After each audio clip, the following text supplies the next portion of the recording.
हरे कृष्ण। आप सभी भक्तजनों का स्वागत है आज के सत्र में। आज है 11 नवंबर। जगत गुरु श्री प्रभुपाद की जय। आज का कोट है, यदि कोई गंभीर भक्त बाहर जाकर दुनिया के किसी भाग में एक केंद्र खोलता है तो श्री कृष्ण हर प्रकार से उसकी सहायता करेंगे। श्री कृष्ण से शक्ति प्राप्त किए बिना कोई भी कृष्ण भावनामृत का प्रचार नहीं कर सकता। ब्रह्मानंद को पत्र 11 नवंबर 1967। जगत गुरु श्री प्रभुपाद की जय। अभी हम श्रीमद् भगवद गीता यथारूप करेंगे। श्रीमद् भगवद गीता यथारूप की जय। 5वां अध्याय, श्लोक संख्या 24। योऽन्तः सुखोऽन्तरारामस्तथान्तर् ज्योतिरेखयः स योगी ब्रह्मनिर्वाणं ब्रह्मभूतोऽधिगच्छति। अनुवाद। जो अंतकरण में सुख का अनुभव करता है, जो कर्मठ है और अंतकरण में ही रमण करता है तथा जिसका लक्ष्य अंतर्मुखी होता है, वह सचमुच पूर्ण योगी है और पर ब्रह्म में मुक्ति पाता है और अंततो गत्वा ब्रह्म को प्राप्त होता है। तात्पर्य। जगत गुरु श्रील प्रभुपाद द्वारा श्रील प्रभुपाद की जय। जब तक मनुष्य अपने अंतकरण में सुख का अनुभव नहीं करता, तब तक भला ब्रह्म सुख को प्राप्त कराने वाली बाह्य क्रियाओं से वह कैसे छूट सकता है। मुक्त पुरुष वास्तविक अनुभव द्वारा दुख सॉरी मुक्त पुरुष वास्तविक अनुभव द्वारा सुख भोगता है।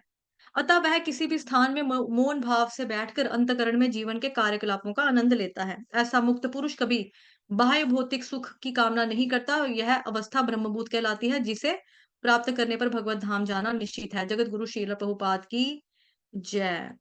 तो जो अंतकरण में सुख का अनुभव करता है, जो कर्मठ है और अंतकरण में ही जो रमन करता है और जिसका लक्ष्य अंतर्मुखी होता है, वह सचमुच पूर्ण योगी है। वह पर ब्रह्म में मुक्ति पाता और अंततो गत्वा ब्रह्म को प्राप्त होता है। तो कर्मठ यानी आलसी लोगों के लिए भक्ति नहीं है। ठीक है। कर्मठ, जो कर्मठ है, कर्मठ का मतलब हो गया मेहनत करने वाला, श्रम करने वाला, जिसने जो ठाना है उसको वो चाहता है कि भाई मैं लूं, उसके लिए मेहनत करूं। लेकिन जो इसका अपोजिट है वो क्या हुआ, आलसी लोगों के लिए भक्ति नहीं है। जो कर्मठ है,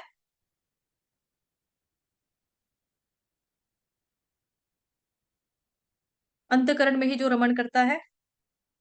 अंतकरण कौन है? परमात्मा। अंतर्मुखी लक्ष्य क्या है? कौन है? कृष्ण भगवान। यानी कि अंतर्मुख होने पर किसके दर्शन होते हैं, किसके प्रति लोलुप हो जाता है, किसको सीख करता है? वो भगवान को सीख ढूंढता है ना, भगवान को। उसको पूर्ण योगी बोला जाता है।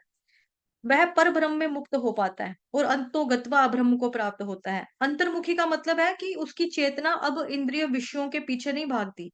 बजाय कि चेतना बाहर की ओर जाए, अब चेतना बेसिकली अंदर की ओर है। इसको बोला है अंतर्मुखी होता है और सचमुच में पूर्ण योगी है। ठीक है। एक शब्द बताया, कर्मठ। जो भक्त है वो आलसी नहीं होता। ठीक है। भक्ति जो है वो आलसी लोगों के लिए नहीं है। अंतकरण में रमण करता है, जिसका लक्ष्य अंतर्मुखी होता है। ठीक है। और वो सचमुच पूर्ण योगी है। जब व्यक्ति की चेतना पूरी तरह से अंतर्मुखी हो जाती है, ऐसा व्यक्ति वास्तव में संन्यास के लिए रेडी हो पाता है। अगर व्यक्ति की चेतना बाहिर्मुखी है तो वो संन्यास तो ले लेगा, लेकिन उससे गलतियां होंगी, नियम टूटेंगे, संन्यास भंग हो जाएगा। तो ऐसा व्यक्ति कर्मठ है, यानी कि अंतर्मुखी है, यानी कि वो भगवान की ओर कर्मठ है, पक्का है, उसने बनाया हुआ है। बाहर की इंद्रिय तृप्ति में कर्मठ नहीं है। वो केवल भगवान की तरफ ही कर्मठ है। ऐसा व्यक्ति वास्तव में योगी है। योगी का मतलब ये भी नहीं है कि आलती पालती या चौंकड़ी मार के बैठ जाओ। नहीं। वो भगवान की सेवा में युक्त रहते हैं। जैसे प्रभुपाद जी एक बारी मैनेजमेंट डिस्कस कर रहे थे कि ऐसा करो वैसा करो, ये वाला पैसा जो वहां पे ट्रांसफर करो, उससे यहाँ पे लक्ष्मी आई या नहीं आई, जाओ जाकर लेकर आओ। तो एक व्यक्ति बैठा हुआ देख रहा था और बोला, स्वामी जी मेरा एक सवाल है। आप बोलते हैं भगवत गीता के अंदर लिखा है सततं कीर्तयन्तो माम, कि सतत रूप से कृष्ण भगवान जी का भगवान के नाम का कीर्तन करना चाहिए। पर मैं इतने टाइम से आपको देख रहा हूँ, नोटिस कर रहा हूँ, आप तो कोई भी सतत रूप से कीर्तन नहीं कर रहे हो। आप तो मैनेजमेंट और पैसा डिस्कस कर रहे हो, फलाना पैसा लेके जाओ वहां पे ट्रांसफर कर दो, उसको प्रेसिडेंट को ये चिट्ठी देकर आओ, वहां पे बोलो कि मैंने इतने मांगे हैं। ये सतत रूप से कीर्तन कैसे हो गया? प्रभुपाद जी ने कहा, आओ मेरी पीठ के ऊपर जरा कान लगाओ। तो उसने जब प्रभुपाद जी की पीठ पर कान लगाया तो वहां से आवाज आ रही थी, हरे कृष्ण कृष्ण कृष्ण हरे हरे, हरे राम राम राम हरे हरे। तो वो बोला, अरे स्वामी जी आपके अंदर तो सतत रूप से कीर्तन चल रहा है।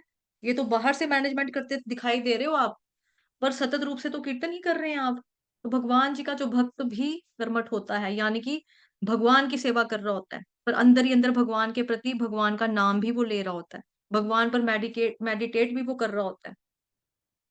तो कभी भी वो भगवान जी को भूलता नहीं है और पर ब्रह्म में मुक्त हो पाता है। तो अंततो गत्वा ब्रह्म को प्राप्त होता है। बेसिकली जो गृहस्थ आश्रम है ना, ये वो समय है जब व्यक्ति अंतर्मुखी होने की प्रैक्टिस करता है। बाहर इतनी सारी इंद्रिय तृप्तियों के साधन हैं और इंद्रिय तृप्ति करते-करते वो भक्ति भी कर रहा होता है। तो ऐसा भी करते-करते वो अंदर की ओर अपनी चेतना को लेके जाता है और फिर ऐसा व्यक्ति एक दिन संन्यास लेने के लायक या काबिल बन जाता है।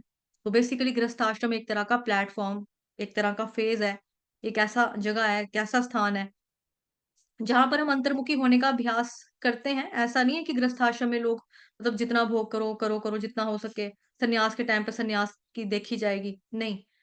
तो वो तैयारी का समय है वास्तव में जो भक्तों का होता है। ठीक है? आज के लिए इतना ही। वाञ्छाकल्पतरुभ्यश्च कृपा सिन्धुभयेव च पतितनां पावनेभ्यो वैष्णवेभ्यो नमो नमः। अनंत कोटि वैष्णववृंद की जय, जगत गुरु श्रील प्रभुपाद की जय, श्री कृष्ण चंद्र भगवान की जय, आप सभी भक्तों की जय।